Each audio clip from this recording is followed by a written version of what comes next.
हौसला अफजाई करेंगे। अगर समझ में आ जाए, आप तक पहुंच जाए, तो मेरी पंक्ति खत्म होते होते आप अपने ताली से मेरा भी हौसला बढ़ाइएगा। थोड़ा हम भी दिल के बहुत कमजोर आदमी हैं, तो जब तक आपका हौसला नहीं मिलेगा आगे की पंक्ति हमसे भी बोली नहीं जाएगी। तो ध्यान से सुनिएगा। क्षितिज तक शौर्य गूंजेगा, स्वयं तिन मान बदलेगा। क्षितिज तक शौर्य गूंजेगा, स्वयं तिन मान बदलेगा।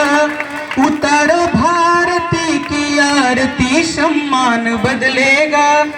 उतारो भारती की आरती, सम्मान बदलेगा। विवादों में उलझ कर कीर्ति मां की मत करो धूमिल। शहीदों की करो पूजा, तो हिंदुस्तान बदलेगा। शहीदों की करो पूजा, तो हिंदुस्तान बदलेगा। अगली जो मेरी पंक्ति है इस कविता की, ये बार बार सवाल उठता है कि ये देश किसका है। तो मैं इन 4 पंक्तियों से बताना चाहूंगा कि ये देश किसका है वास्तव में। पृथक हर धर्म होता है, पृथक परिवेश होता है। पृथकता में रहे मिलजुल के यह उद्देश्य होता है। पृथक हर धर्म होता है, पृथक परिवेश होता है। पृथकता में रहे मिलजुल के यह उद्देश्य होता है। जहाँ रहते हो हिंदू और मुस्लिम सिख ईसाई, जो समझे देश को अपना उसी का देश होता है। जो समझे देश को अपना उसी का देश होता है। और अगली 4 पंक्ति से भी सिद्ध हो जाएगा कि जो देश को अपना समझता है उसी का देश होता है। बिना मौसम हृदय कोकिल से भी कूजा नहीं जाता। जहां अनुराग पलता हो वहां दूजा नहीं जाता। बिना मौसम हृदय कोकिल से भी कूजा नहीं जाता। जहां अनुराग पलता हो वहां दूजा नहीं जाता। विभीषण राम जी के भक्त हैं ये जानते सब हैं, मगर जो देशद्रोही हो उसे पूजा नहीं जाता। मगर जो देशद्रोही हो उसे पूजा नहीं जाता। अगली 4 पंक्तियां इस कविता की सबसे इंपॉर्टेंट, जिसपे सबका ध्यान जाना चाहिए।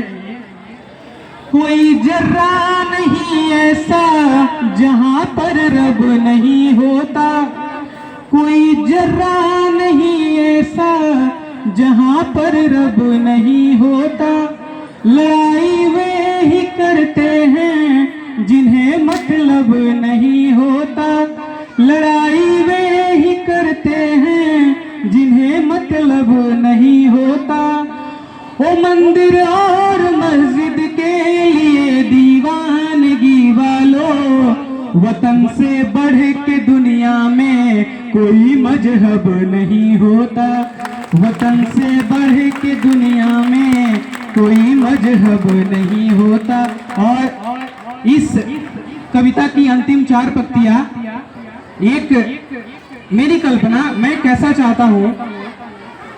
कथानक व्याकरण समझे तो सुरभित छंद हो जाए। कथानक व्याकरण समझे तो सुरभित छंद हो जाए। हमारे देश में फिर से सुखद मकरंद हो जाए। हमारे देश में फिर से सुखद मकरंद हो जाए। मेरे ईश्वर मेरे दाता ये बालक मांगता तुझसे, युवा पीढ़ी संभल करके विवेकानंद हो जाए। युवा पीढ़ी संभल करके विवेकानंद हो जाए। बहुत बहुत धन्यवाद। और एक बार मैं आप सभी को एक बार फिर से धन्यवाद देना चाहूंगा कि आप लोगों ने इतने आराम से शांति से मेरी कविता सुनी और इतनी जोरदार तालियां बजाई, जिसके लिए मैं क्या मेरी 7 पीढ़ी आभारी रहेगी। बहुत बहुत धन्यवाद।